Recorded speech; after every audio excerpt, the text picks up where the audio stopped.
Hello, everybody. This is the tour coach, and it is Masters Week. My favorite week of the year, as I'm sure it is yours. It's like a holiday. It's like a religious occasion. Unfortunately for me, I'm not coaching and teaching there this year, but if you're sitting down, you're listening to the tour coach, you know these are my conversations and my stories and roundtable discussions from my travels and Jackson Court's travels in the world of golf, whether they're teachers, they're players, coaches, fitness experts, whatever it is. It's the people that we meet, we talk to, trust, learn from, work with.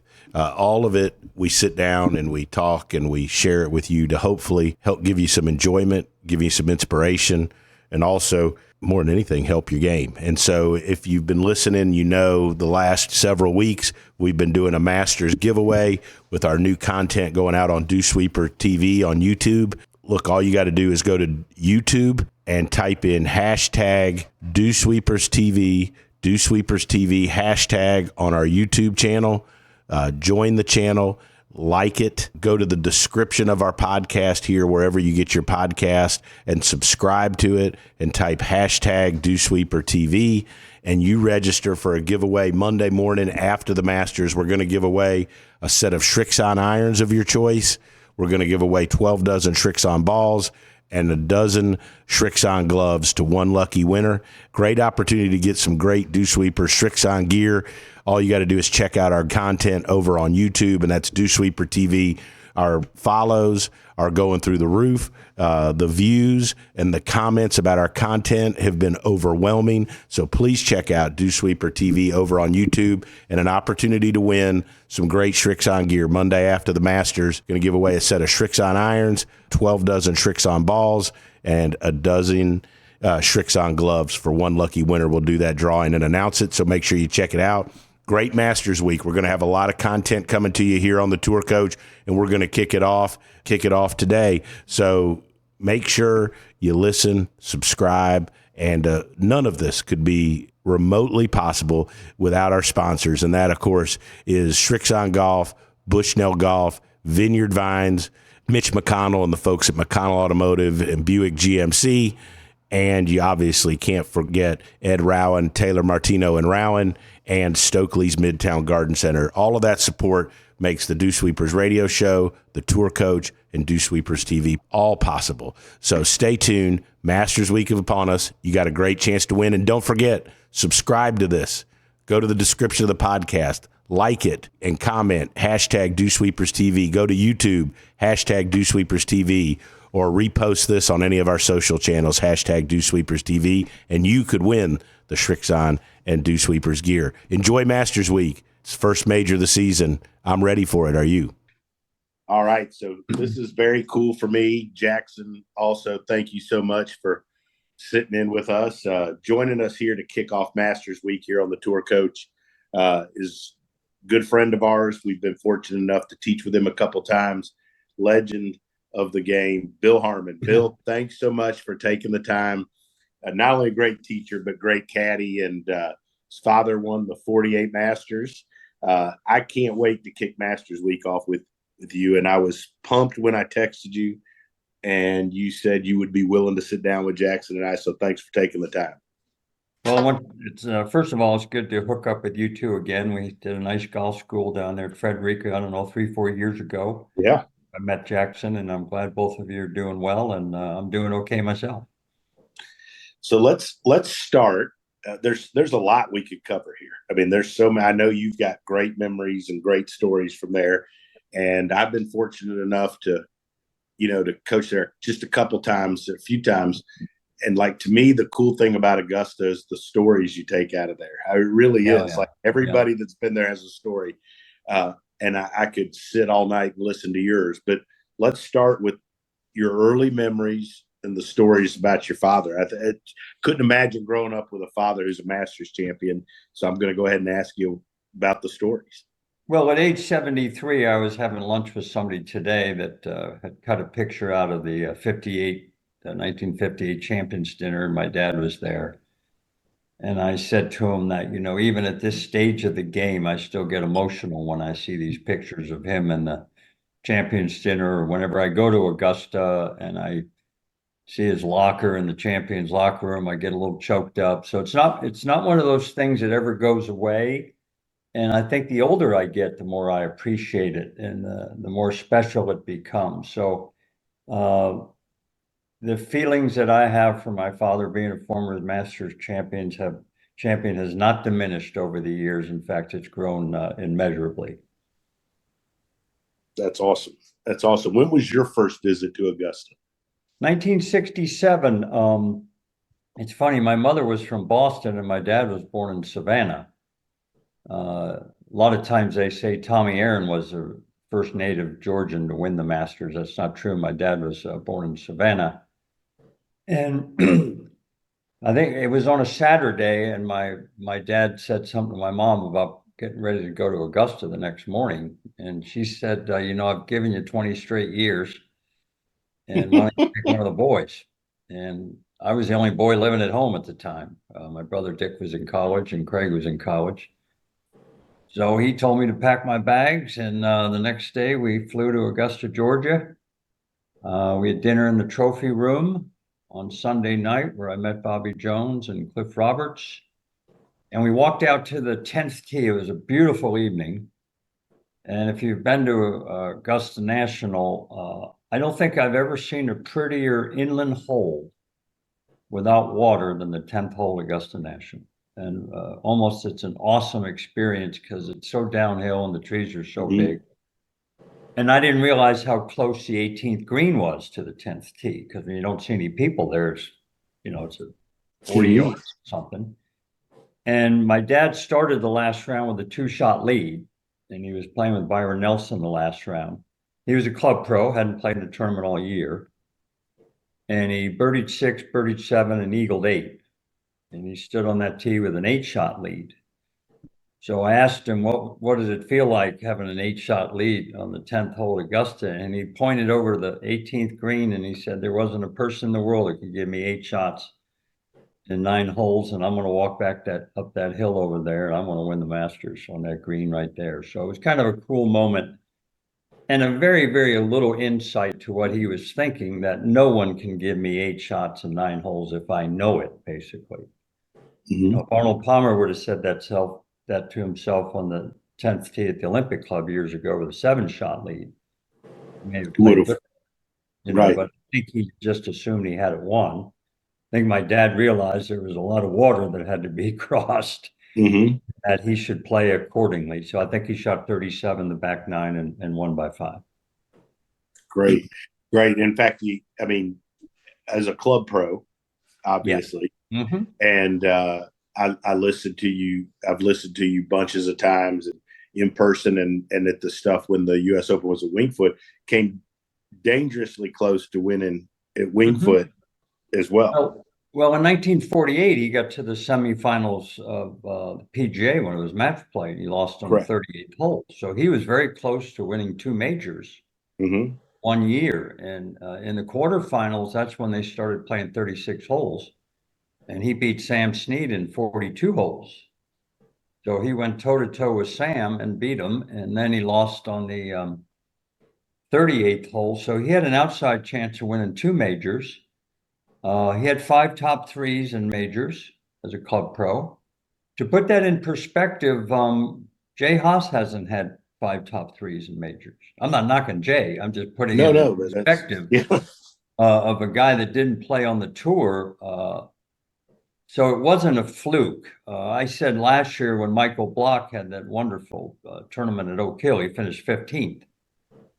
And I said, I'm not taking anything away from Michael Block because it was a heck of a performance. And I mean that from the bottom of my heart.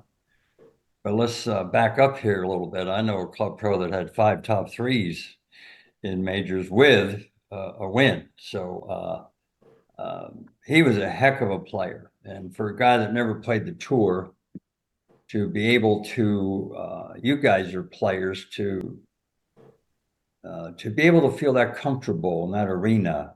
It's funny, the last time I was at Augusta was 2 years ago. I played with Craig and Butch. And we went up to the champions locker room after dinner one night. And we sat by his locker there on the bench. And all 3 of us got kind of choked up. I don't know, it all kind of hit us what a incredible ride we've had in this game of golf. And we sat down and I was telling Craig, I have a picture of Dad. He played the last round at Wingfoot with Ben Hogan. And there's a wonderful picture of Hogan hitting his drive off the first hole, and it shows the clubhouse in the background. And over in the corners, my dad's standing there leaning on his club. And now that I've been around the game a lot, I look at that picture and I think, wasn't my dad scared to death, to play the last round with Ben Hogan on his home course with an outside chance to win the US Open? 43 years old with 6 kids, so it wasn't like he was in his prime. And I say that's probably what surprises me the most, that he was confident enough he shot 70 and Hogan shot 76. And Craig said something that was interesting. He says, I think Dad thought he was one of them. And I don't think you could perform that well in that spotlight if you didn't think you were one of them. So I think in the back of his mind, he knew they were better. He knew who Ben Hogan was and Sam Snead. Right. But he knew that if he played well, he belonged on the same golf course with him. So I think deep down, although he had a great respect for all of those guys, he knew that if he took care of his business, he belonged on the same golf course with them. And he did belong. Don't you think that, I think that's one thing different in the game today as far as the club professionals. Back when your father was a club professional, played majors, they, to me, the difference between, and maybe I'm totally wrong, but the difference between the club professional and the touring professionals changed a lot over the years. And I guess that's why they make such a big deal about the Michael Blocks. I agree with that. Which was a great deal, I am not knocking what Michael did at all. Absolutely. I was there. I was in Rochester that week. I know the course, I know the shots he hit. I am not knocking that at all. It was a phenomenal performance, and playing the last round with Rory and making the hole-in-one at 15. But what it did for me, selfishly, was highlight how good my dad was. Now, you have to remember, there wasn't a lot of money in professional golf back then. Right. So there were a lot of tour pros that actually had to have club jobs here and there. The only difference is my dad never did play the tour. So he wasn't one of those guys that went and played. But back then, Tony and Jackson, you'll know this. You don't have to be a player to be a golf professional anymore. You don't have to be able to. Correct. And so back when I was growing up at Wingfoot, if you were going to be an assistant pro, you had to be a good player. And so Dad had 3 assistants that won majors. How about that? Wow. So, Jackie Burke, Dave Marr, and Dick Mayer. So he mentored 3 of his assistant pros that won major tournaments, and other good ones like Mike Shuchak, who never won a major, but still. So unbelievable player. My dad's contributions to the game, and he mentored over 60 of his other assistants to be head professionals. So the tree that my mother and father started in golf is still growing as I sit here right now. And I think he's actually, if you look at his contributions to the game, you look at what his former assistants did, because they taught their assistants the Harmon Wingfoot way, et cetera, what my brothers have accomplished, the people that our families had the, to be able to touch people is such a gift.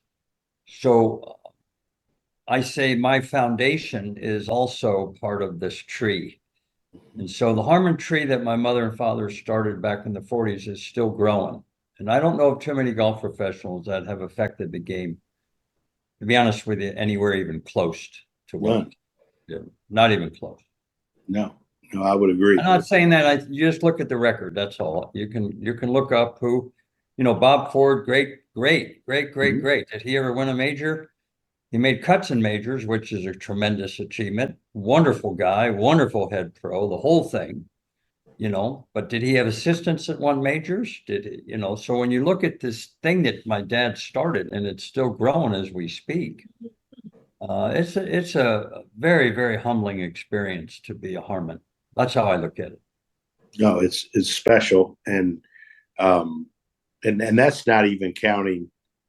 That's the playing and the professional side. That's not counting what you've done to the teaching business and the I haven't even impact touched that that. that your father and you and your brothers have all had. And I mean, certainly, I was down at Congaree last month. Mm-hmm. John McNeely, who worked for my dad and my brother Dick, Bruce Davidson, who started for my brother Dick as a caddy at River Oaks. Mm-hmm. Dick mentored him so well that he became the director of golf when Dick retired. And Gordon Johnson, who just retired from Houston Country Club, he worked for Craig and Dick. And so they were telling me stories about my father that I'd never heard before, of their experiences with him. And almost every story they told about my dad, they got choked up about what he meant to their lives and their profession. And so I occasionally have people ask me what it's like to be a Harmon, and I say it's cool. I mean, what I've been exposed to, I didn't have anything to do with it, by the way. So I've been along for the ride, and I'm just trying to add another branch to the tree, and hopefully it'll be a nice branch. It's definitely a nice branch. Let's shift to, you've been around Augusta a long time. Mm-hmm. It's interesting to me as I look back, from the first time I went to now, like the golf course and the place has changed a lot, but it doesn't seem like you think of it that way to me. I don't know why, but like when you go there, you realize the holes have changed a lot. From your recollection, from where you started to now, how do you look at the changes and how the golf course and the tournaments changed in particular? And you've caddied there, which is a great bird's eye. As a teacher, you don't see much of it inside the ropes, to be honest. No. Well, I don't think the changes were their fault. Okay. I think it's the fault of the equipment manufacturers in USGA. That's my take on it.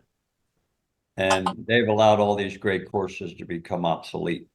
And I don't care how physically fit these guys are and stuff. And I get all of that, by the way. Mm-hmm. But I believe in 1980 was the first time they ever started taking the statistics and the long drive. I think the two guys that won or had the longest drive average was Percher and Dan Pohl at 276. Mm-hmm. Now it's 330 might be the average or something of the long drive guys. So it's 50 yards. So you're going to tell me they're in 50 yards better shape? Physically, instruction has improved that much that guys are going to gain 50 yards on these. So I think I think they've had to make changes to keep the place competitive. So on one hand, I don't like them, but on the other hand, I understand the necessity of it. And now you have, clubs that go 40, 50 yards further and don't curve as much. And you're going to keep the fairways 60 yards wide. I just don't. I personally don't enjoy watching tournaments anymore that 25 under win. I could care less. Every hole's a drive and a wedge. Every par five is a drive and a 6-iron. And God, if they have to hit a 3-iron to a par 3, it's just an unfair hole. And so I think that the equipment has ruined the game from the professional level. I know I'm in the minority that way, and I'm comfortable with it. But I would prefer to see the roll back on the ball is not going to make any difference to me. What I'd like to see him do, I'll tell you what I'd like to see him do, and they can experiment on the Corn Ferry Tour and some of those secondary tournaments next to the big tournaments like Major League Baseball did with a pitch clock or whatever. Have some tournaments where you only get to use 9 clubs and collect data for a couple of years. And if it's a stupid idea, it's a stupid idea, but do something. I think do something. We're obviously talking Masters, but I walked a golf course today at a live event that I know you've been around as a caddy plenty of times, Doral. Yep. Uh-huh. And I was watching, especially yesterday. The wind was blowing 20 plus. That used to be a really hard course. But I was watching. It's a hard golf course. Yes, it is. Right. There was water, and I was watching how they had to think about where they left the tee ball. Couldn't run it out into bunkers, and it left longer clubs. And Andy Ogletree hits it plenty long, right? Yeah. Well, right. But he hit 2 or 3 5-irons into par 4s. That doesn't happen. No, that's an unfair hole, Tony. Right? That's unfair. That's That's a bad hole. That's unfair. That's too hard. That's unfair, you know? But crazy, but like, I liked it. I enjoyed watching players think that way around it, and that it isn't just bombing a driver, and it was thinking, okay, I could take on this, but I might be in worse. I'm going to hit a 3-wood and hit a 5-iron. I thought it was great golf. Yeah, yeah. And I And a think lot that's of a good golf crosswinds at course. Doral, so it's a hard course to navigate around because you have a lot of crosswinds. Mm-hmm. Very rarely when I was there were you straight downwind or straight into the wind. It was always some kind of crosswind. So you always across. Yeah, and so I remember the first tournament I ever caddied in was the 1978 Doral Open. I caddied for Jay, and he was paired with Jack first 2 rounds, and on the 10th, 11th, 12th hole, 13th hole, the par 3, Jack hit a 1-iron one day and a 3-wood the other day. How about that? And Wow. Jack wasn't short, by the way. No. So he didn't say it was an unfair hole. He just won the tournament. That's all. You've watched players from so many ages. We talked before we came on the air. You've caddied in 4 decades. Am I correct? 7. 7. Don't shortchange me here, man. Hey, sorry. I caddied for Butch in the 1969 Canadian Open. That's how I got that 7th decade. Okay. He crept you in there under the wire. Sorry. Yes, he did. He did. About time he did something for me. Yeah, I know. Just kidding. Just kidding. We're brothers. This is brotherly love. He talk about your caddying experiences there, and talk a little bit about, so when you first caddied at Augusta, I was watching one of the old masters. My favorite is, I grew up, and I know you caddied for him at least once. Ben Crenshaw is my idol as a kid growing up. Just the way he was when I was a kid, grew up a little bit in Texas. He was my idol. Had him on the radio and the stuff a few times. I mean, and like watching him at Augusta was like, even when I went there as a coach, like I would still walk around and try to find, that type of history. Sure. But like, I watched the old masters. I love watching the old replays, and you see him with the old Augusta caddies. Correct. Yeah. So when did that change? If you don't mind explaining a little bit, because people don't necessarily know that. And how different was that coming in as a caddy, Bill? Well, it was, I believe, 1982. And, having had a father who won the Masters, who used Augusta caddies, that was the biggest week in their lives every year. I understood why the players wanted to bring their caddies. They should have a right to, let's say, choose their lawyer if they're going to be at a big trial. And if they have a big competition, they should be able to choose who they want. So I understood all that.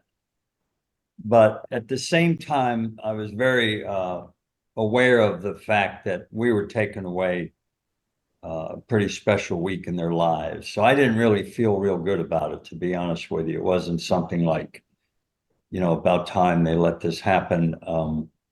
So I recall they had a much different locker room back then for the caddies than they have now. And so we were, kind of mingling amongst the caddies back then in the locker room. And I just felt that I needed to be very respectful of, I wouldn't say we were unwelcome, but I wouldn't say they welcomed us with open arms either. I never really felt any ill feelings, but at the same time, I think I was very aware of the fact that this is something that hurts them, hurts their income. And let's face it, there was nothing for them to like about it. Right. Why should they like it? And so I read a story in a magazine. Actually, somebody sent me this story about the old caddies, and some of them that are still alive. Cigarette, I remember, and I know Carl a little bit, and I still feel for him, to be honest with you. I feel that see, when I started caddying in 1978 on tour, I'm going to say there were 40 or 50 African American caddies. Mm-hmm. And when I go to a tournament now, I don't see any African American caddies. And I can tell you that 10 or 12 years that I caddied on the tour, the African American caddies added a lot to my memories. Herman Mitchell and Sampson, all kinds of guys, Big Lee, and And I would sit around and listen to their stories and they had tremendous humor and rabbit. And so I felt that they added to my caddy experience in my life a lot. And so when I go to a tournament now, it kind of hurts me a little bit because there was a flavor there that you couldn't recreate. And so their stories, and they started caddying. You think the players didn't play for any money? The caddies weren't making any money. Mm-hmm. And so I always appreciated what they added to my life and my experience as a caddy. So when I read the article the other day about the 82 Masters, I felt a lot of sadness. Yeah, I caddied as a kid at Shoal Creek. Oh, there you go. When I in about in 87 to 89, I caddied Shoal Creek. Wow. And I was one of the very few non-African Americans, especially younger. Sure. My dad had been, anyways, but it was a great experience. And I was a young kid trying to figure out how to play, but sitting in that caddy shack, I learned a lot. I learned a little about golf. I learned a lot about a lot of other stuff. And it was, there was wonderful, wasn't it? Yeah, it was awesome. Awesome. Absolutely. It was great. And they treated me like I was one of the guys, one of the kids. I love listening to them. I got all kinds of stories that I can recall from my days with those guys, and all of them, every one of them is very memorable to me. Mm-hmm. Talk about caddying out there. Obviously with Jay, and I know from the teacher perspective with Bill. Talk about the caddying aspect out there, and some of the decisions, like 15. You told me a story before. What I want to hear that again. I think it's priceless. At Augusta, to be totally fair, we had no idea how to read those greens early on. None. Zero, zip, nada.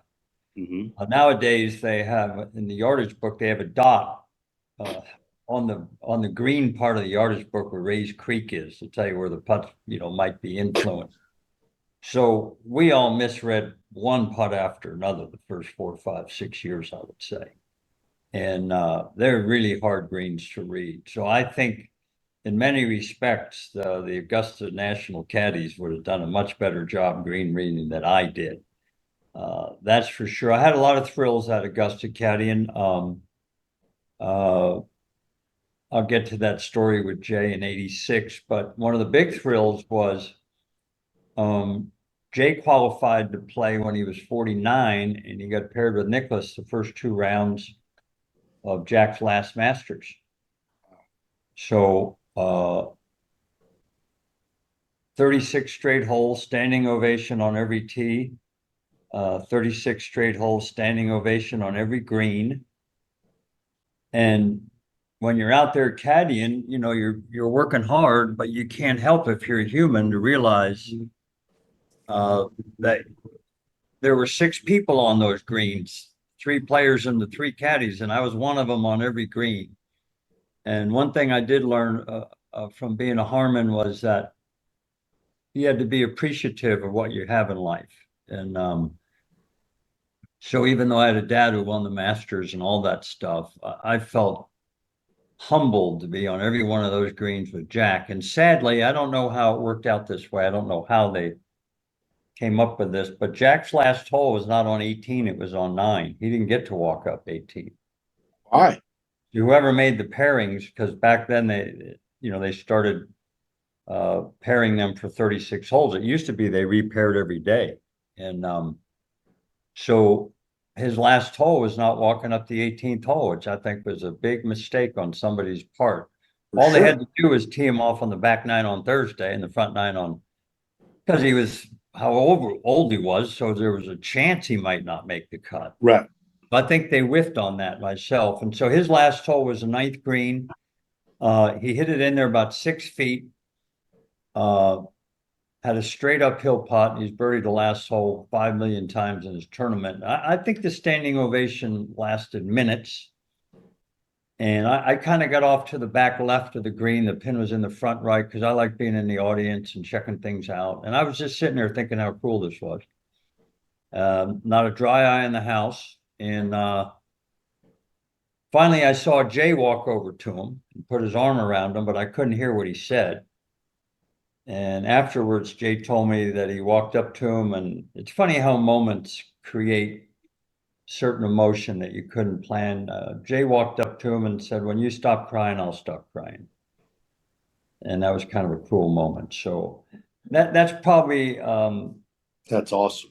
Probably the most memorable part of it. Now, from a perspective of being in contention, Jay was in contention in '86 when Jack won. In fact, Jay played with Jack on Saturday, so that was another cool moment. And Jay was having a good last round. Now he had to be, Jack beat him by 2 shots on Saturday. I think Jack shot 69, Jay 71. So Jay was probably 4 groups ahead of him. But he came to 15, 3 back. You know, if you eagle 15, that's happened at Augusta. You don't know what's going to happen from there on in. But it's hard to believe they were playing wooden clubs back then. Because I remember this moment vividly, and you know the story. And it was the worst caddying job maybe in the history of It's the best. golf, the worst caddy job.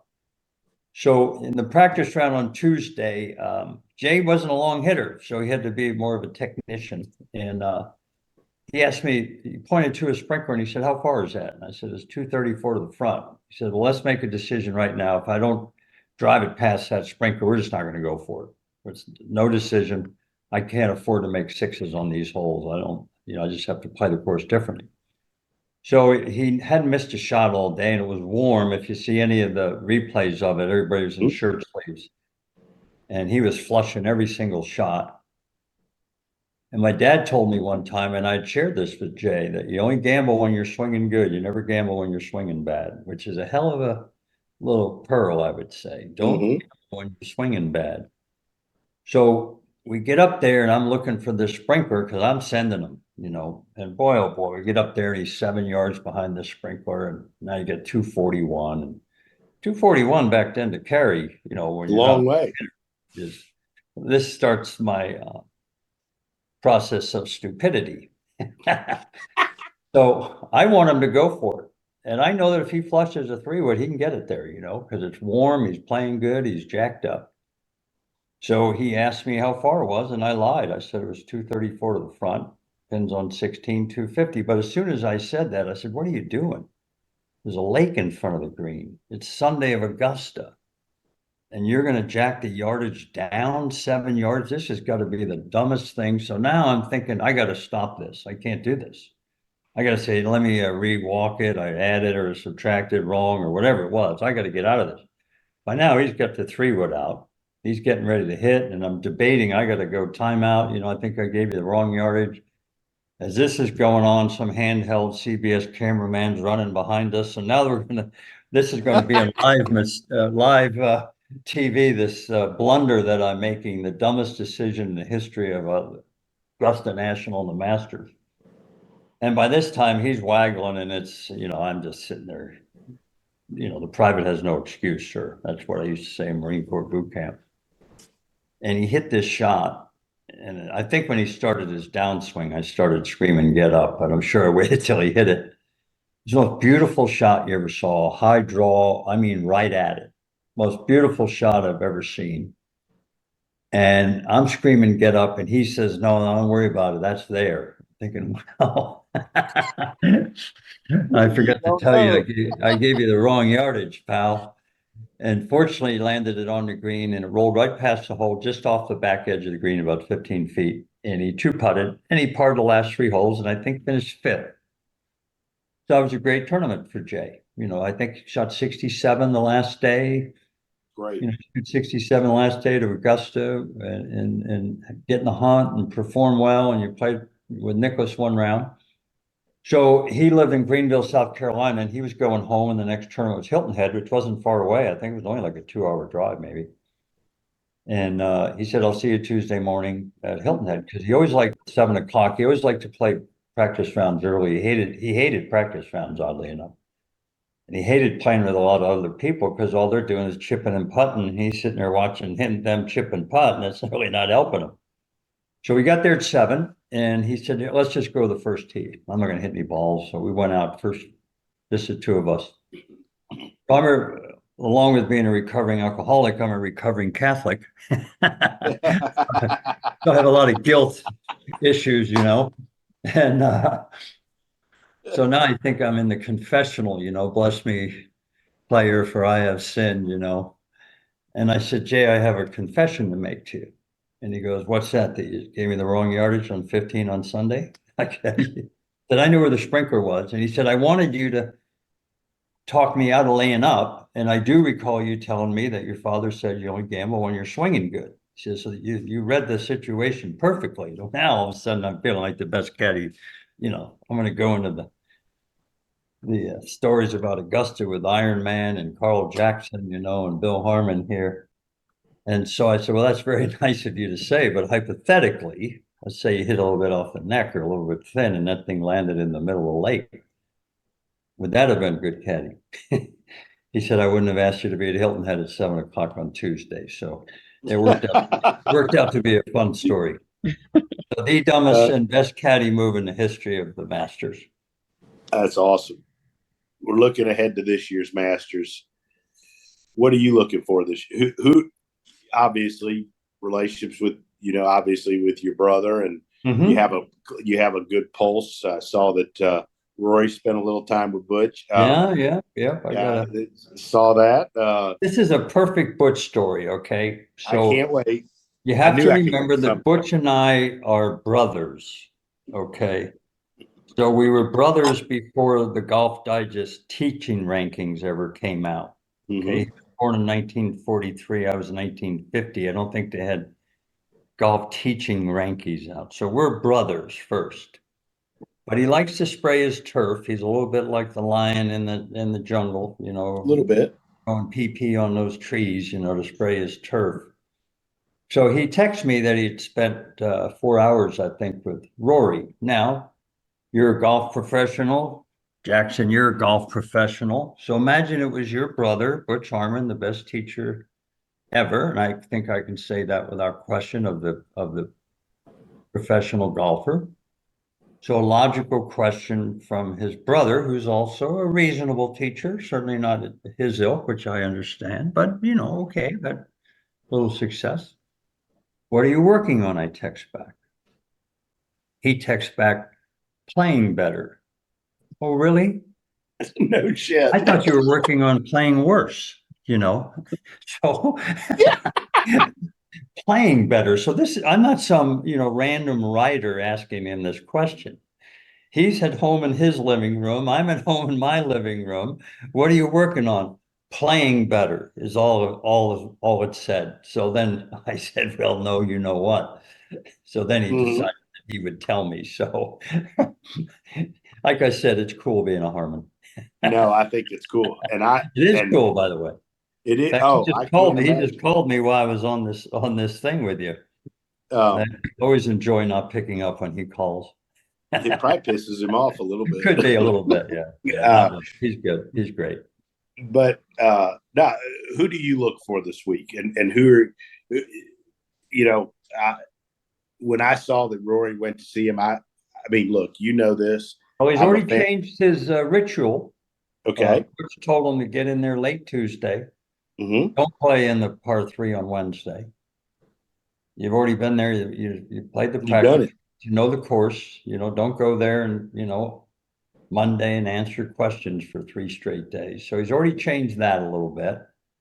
Butch, like anyone, I'm sure, told him you just have to play. It's easy to say you have a chance to win the Grand Slam. Become only the 6th player, I believe, to do that. But from tee to green, the course is made for this guy. Correct. It really is. I mean, it's made for him. Now, as great players go, he's a very inconsistent good putter, I would say. Scotty Scheffler is, which is very odd to me that you can be the number 1 player in the world. I think the place is made for Scotty. Yeah. Best putts average because Scotty is a masterful golfer. He works the ball and plays all kinds of shots. He is really, really good. Right before I came on with you, I texted Claude the Third, and I said, "How are Koepka and DJ playing?" And he said they're in good form, and I'd be surprised if they're not in contention on Sunday. So that's coming from the horse's mouth. Of course, Butch is going to say that he thinks Rory will do well. Butch will be there, so he might be able to spend some time with Rory. I don't bet favorites. I like long shots. This Neiman kid is interesting to me. Yes, yes. Very interesting to me. I love natural players that are good. And he's got his own swing. Everybody says he's going to break his back. Well, he might, but he might win about 20 tournaments before he breaks his back. And if he changes his swing, he might not win any. So I look at him as a kind of a dark horse. I'm somewhat surprised how Jordan Spieth has kind of leveled out now for a few years. Not knocking, he's still one of the best in the world, but he like Rory became a product of his own brilliance as a young man, so we tend to expect more. Justin Thomas is an interesting case to me because he seems to want it almost so bad that he can't play. Right.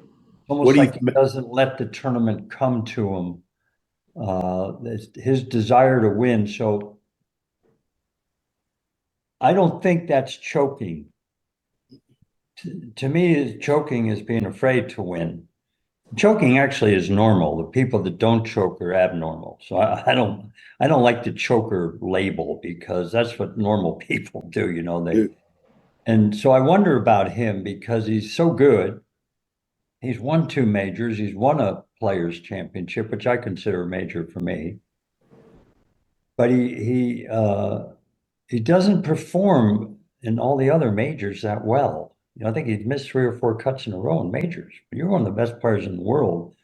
I don't ever recall Jack missing 3 or 4 cuts in a row in majors, or Arnold, or Lee, or Gary, or so. To me, he's an interesting case that I think he. And I don't know the answer to it. I mean, how do you tell someone not to try too hard, right? Yes. But he doesn't seem to let the tournament come to him like some of the other great ones do. What'd you make of him and Bones splitting this week? Yeah, I just texted Butch and said, did he know anything? And he said he's called Bones, but Bones hasn't picked up. You know, having been a caddy for a long time, those relationships are, you know, the caddy spends more time with the player the week of a tournament than the wife does. You're with the player under extreme duress. So you're essentially the whipping boy, you know, and so it's very easy, I think, you already know this. Jackson probably knows it. It's very easy for a player and a coach to get stale after a few years. It happens. Yeah, me too, by the way. And you get tired of saying the same thing, and they get tired of listening to the same thing. It actually makes total sense to me. And so same thing with caddies. You know, you get out there and you know, JT really hasn't performed well since he won Southern Hills, I don't think. You know, Patrick Cantley hasn't necessarily performed great with Joe LaCava. No. Think about it. So all these guys that think they're going to change caddies, and that's going to get them over the hump. I don't think that happens that often. I really don't. I've often said this, and the tour caddies don't like it, but you give me a bad player and a good caddy, you're still a bad player. You give me a good player and a bad caddy, you're still a good player. True. Now, if you give me a good caddy and a good player, you'll probably be a little better player. But what do you think about Ricky? That much difference, in my opinion. It's like a quarterback. If you're playing on a bad team, you're not going to look that good, you know? Right. No, true. It is true. I'm not knocking what the caddies do. I get the whole thing. Believe me, I get it. Yep. I've been there. I've made great decisions to help win tournaments, and I've made bad decisions that help lose tournaments. So I've done both. How about Ricky? Well, Butch said he's had a sinus infection this year. And when I was watching the TV before it came on, I think he was 5 over today. Butch thought he said he was hitting it pretty good, but he's kind of had a not a good start this season after a heck of a year last year. Great. Yeah. And so, but there's another one of my things. Does that mean, obviously last year, the story with he and Butch, you can't deny it. Okay, he had 4 years, terrible years. Butch comes back off to the races. Now, is Butch teaching worse this year? I don't think so. So, we both know and all three of us know if the player's not playing good, it's hard to coach, man. This is probably, every time I get the chance to talk to you or been able to talk to your brother, I always try to glean something probably more for myself than the crowd. But I do too, by the way. I'm always trying to learn. That's what we're supposed to do. All three of us are learning. Yeah. You talked about how it's easy for we just talked about how the message gets stale, right? Like you get very much so. But then, Bill, oftentimes the player, whether it's a coach or a caddy, they go to another person. Yeah. And then they don't. I mean, it does work sometimes that a new message does spark something, but more often than not, I would venture to say that it doesn't. Butch said to me one time, you find out what kind of teacher you are when you see how the player plays when he leaves you. Mm. And if he doesn't get better, then maybe whoever was his coach wasn't wrong, you see. Right. Think about that. How many of Butch's players that have left him have gotten much better? Pretty hard to see. No? It'd be hard to because you can't tell me that they forgot everything Butch told them. Correct. Right. The players that you've worked with, that you've had success with, they didn't forget everything that Tony. I hope not. They still carry that with them, and that still helps them. But we're in a day and age with social media. A friend of mine said it best: critics always shoot up. They don't shoot down. So if you're any good at anything today, people are going to be jealous and envious, and they'll try to tear you apart. And so you have to have some pretty thick skin today if you're going to be a coach or play in professional sports with the media and stuff, because I think there's a lot of people that want to tear you down. That's why I would tell most coaches that if their players playing pretty good, don't be jumping around like Tarzan out on that 18th green when he wins. You just meet him over in the clubhouse when it's all over and give him a hug and say, I'll see you next week. Yeah. But it's hard because our profession, you guys aren't Harmons. I grew up with this stuff, so I have a built-in kind of reputation, but it's hard if you get one of those guys and it's like your time in the sun, it's something you've always wanted to do. Then you start bringing attention to yourself. Yeah, it's tough. Maybe we missed 2 or 3 cuts in a row. And now Tony's not a good teacher. What do you mean? He had the guy that won 3 weeks ago. He didn't decide to teach differently the last 3 weeks. The game is hard. And you were really cutting hairs when you're working with a tour pro. If you get him a half a shot better around, an amazing job. It's 2 shots a tournament. You know how much more money that is? Could be millions, multi-millions. Half a shot around, half a shot higher. See you later. Yeah. You're out of here, baby. So that's how hard it is to teach the expert golfer. Everybody thinks it's easy. How many times you've been out there after they've missed 2 cuts in a row and the next week they shoot 75 on Thursday and you're out there Friday afternoon trying to find something to get them to make the cut? It's no fun at all, baby. No. And I mean, I know you've seen this. How many times have you been with a guy Monday, Tuesday, and Wednesday, and they look like there's no way they could play bad golf? And then Thursday, right? I mean, and it's also been the opposite way too. I've had guys that, like on Tuesday, Wednesday, you're like, and then I have an interesting view on golf because, like Scotty Scheffler, could have easily won last week. Right. But he won the 2 previous weeks. Okay. So now people are taking shots at him, because he's not putting as well as we think he should. So they said, can you believe that he missed that putt on the last hole? I said, actually, sometimes I find it harder to believe that you can make that putt Mm-hmm. with all the pressure on you. You know, who's to say that's an automatic putt from 5 feet going left to right? Mm-hmm. You know? So I always look at the people that can make them consistently as abnormal, and the people that occasionally miss them, they're just normal. So I know how hard golf is. I never take it for granted.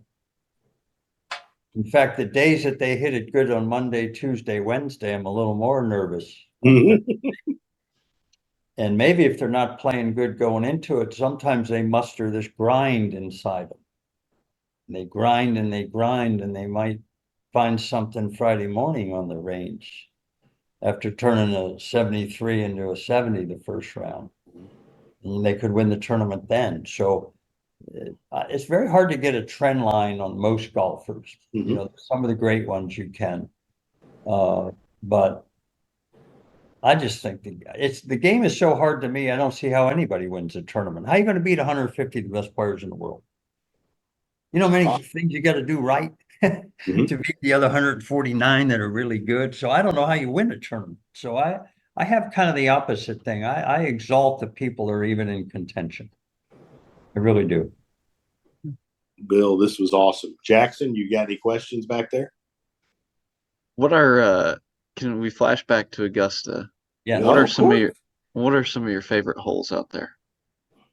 Well, the most comical hold and the most comical question in the history of caddying is you're getting the yardage on the 12th tee. And it seems like you're in the Colosseum in Rome because these people are right on top of you. The bleachers and the people and this little small tee.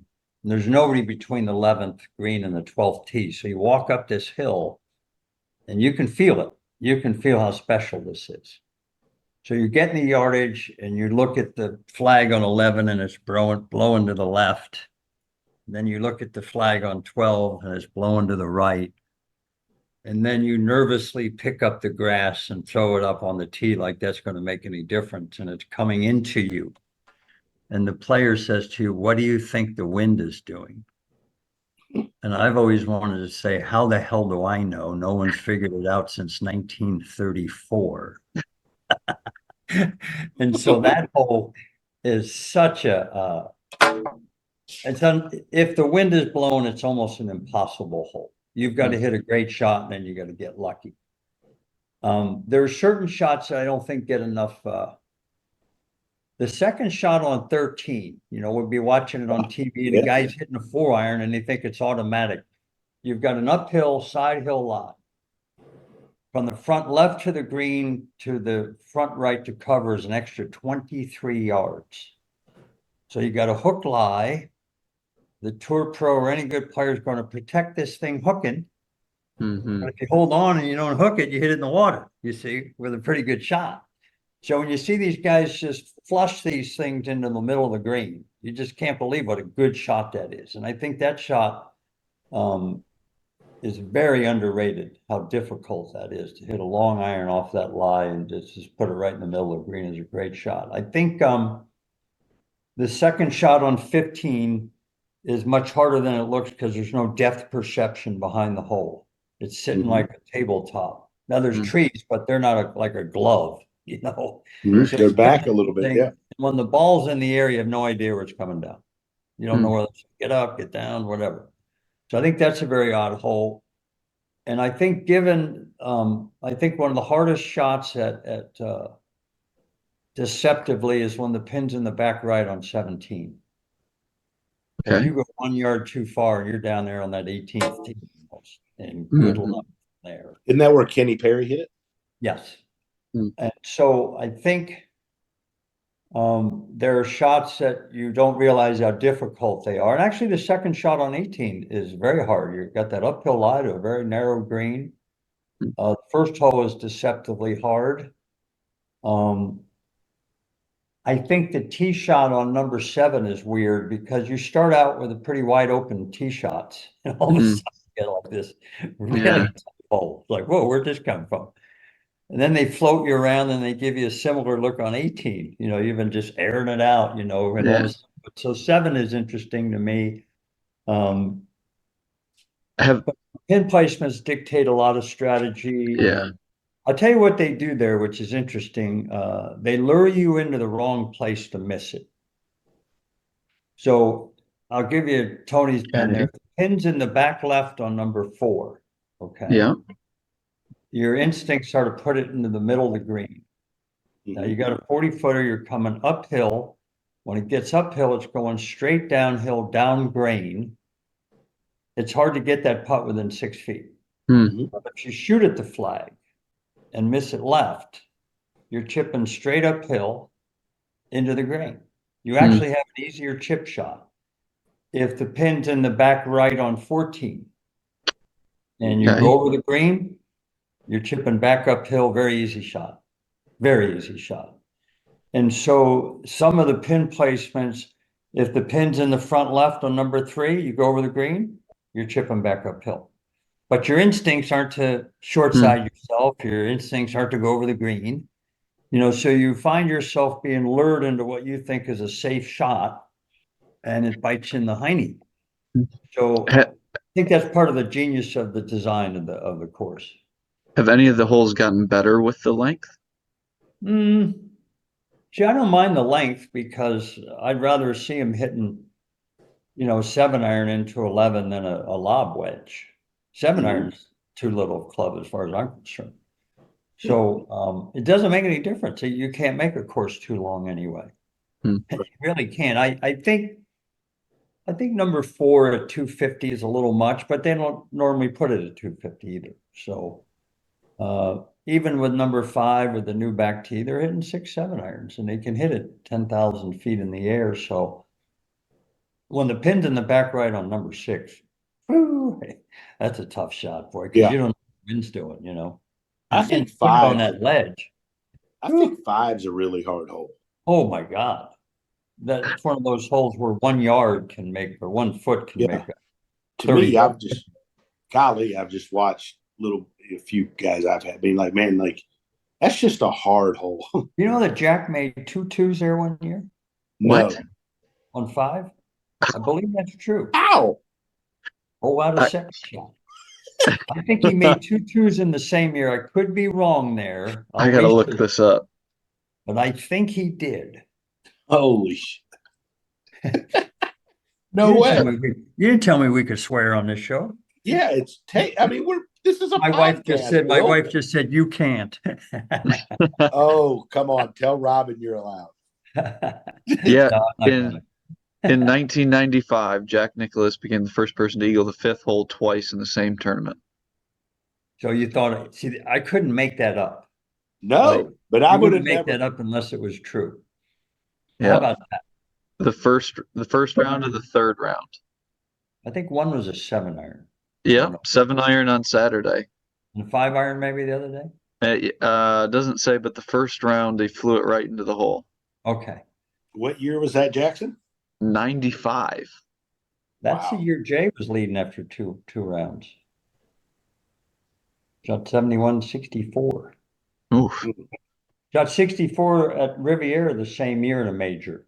So he shot 2 64s in the same year in major championships. Pretty cool. What's one of your most memorable rounds on the bag? Well, same tournament. 2 different reasons. I caddied for Mike Donald in his first Masters. Okay. And he shot 64. Had a 3-shot lead. Back then, they repaired you after the first round. So we were in the last group on Friday. When did they stop that, by the way? When did they stop that? Shortly thereafter, I think. And so he went into the press room, and he just talked about Claude Harmon's son, and former Masters champion, and boy, how great he was out there, and all this stuff, And man, I was the king of Augusta. And then the next day he shot 82. And so I'd have to say there were things that happened that round, if you have a couple minutes, that were funny. Yes.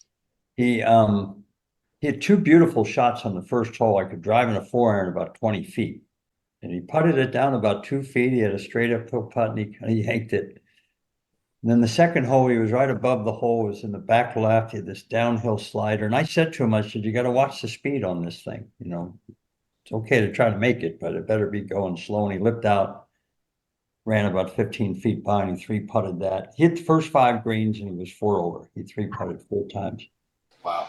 And I think he came to 13. He was 5 over for the round, but 3 under for the tournament. Maybe 4 or 5 under was still leading. And he hit a 3-iron about 8 feet. The pin was over in the back right behind the hole. And I told him the same thing about what I told him about the putt on number 2. This is faster than you think it is. Ran that 5 feet by and he missed it. So there we go. So we're walking across. We're going down 14 now, and there's a crosswalk there. And I don't know this, but I think Georgia Southern, where he went to school, their colors are green and black, I think. And this guy had like a green and black sweatsuit on or something. It was Georgia Southern. Now, Mike is fuming. Mike is salty anyway. And they stopped the guys in the crosswalk, and this guy starts screaming at Mike, come on, Mike, you got this. I got you in the pool back at school. Come on, Mike, you got this point. I'm thinking, man, get past this dude, you know. So the next hole, he hits a drive, and the guy's in the crosswalk again. Come on, Mike, I got you in the pool, you know, blah, blah, blah, you're playing great, you know, the whole thing, you know, we're 3-putting every green. So right about then, they had a weather condition where they told people to start exiting the grounds, but they weren't stop and play. One of those storms kind of blew in, it was windy. So now about 2 holes later, there's nobody there. We're in the last group of Augusta on Friday. It was like eerie, you know, 12 people there. Well, plus we're 7 under, 7 over for the round. So he hits a drive right off the heel on 18. It just zooms right into the trees. And we have no idea where it is.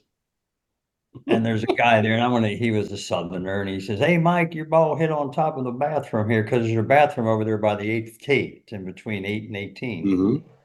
It hit on top of the roof of the bathroom here, and it fell down into that tributary, and it went down that pipe there. I think that ball's in the Savannah River. You know, we're like in the twilight zone, and this guy's telling us. But see, we didn't see where the ball went. So my mind is thinking, you know, if you didn't see the ball, I don't know whether it's lost or is this a ground, what is it? Because it's not marked. Nothing's marked. So at this point, our head is spinning, you know, and we're in this twilight zone. We're shooting a million. We don't know where our ball is. This guy said it's in the Savannah River.